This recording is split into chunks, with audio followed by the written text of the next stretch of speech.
South Texas sports. It's about more than just the score. It's about the athletes, coaches, families, and fans who make a difference. This is Good Sports with Nikila Pradier. It may be something you take for granted now as you watch your favorite athletes and teams, but the push continues for equity and inclusion in sports. In collegiate athletics, the NCAA does that in a number of ways, and now a Texas A&M Kingsville professor is bringing his experience with sports and civil rights to a committee that fights for those causes. It's the 21st century, and we shouldn't be talking about problems with minorities and like that. We shouldn't be talking about it.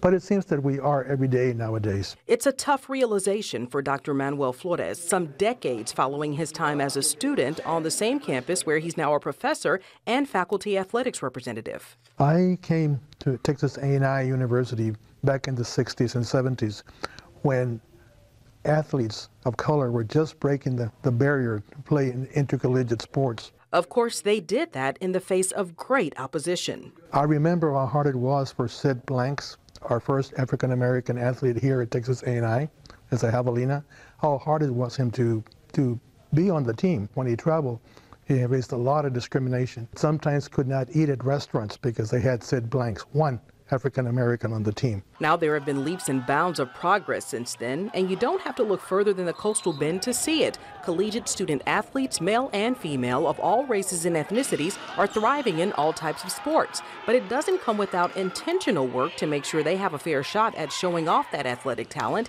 and that's the mission of the NCAA Minority Opportunities and Interest Committee, and Flores is one of its newest members. I'm very excited about being a member of this committee, and I feel like I have a lot to offer and I can help.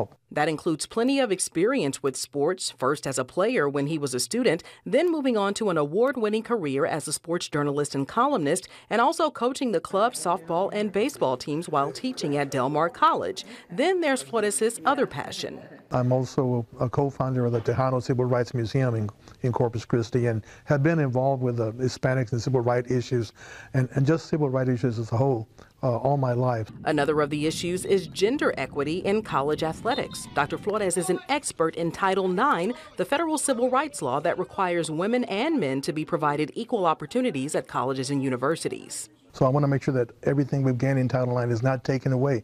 And in today's political environment, it's possible that it can be taken away. Well, I'm there. I'm not going to let that happen. Flores says one of his top priorities on this committee will be a push for grassroots work, going out and meeting student athletes where they are to hear their challenges and to tell those who have been historically underrepresented that there are people fighting to make sure they're truly on a level playing field. I've seen the difference allowing minorities to participate in athletics can make. I've seen the doors that they've torn down. I've seen the opportunities they get, turn them into not only great athletes, but good citizens. For Good Sports, I'm Nikila Pradier.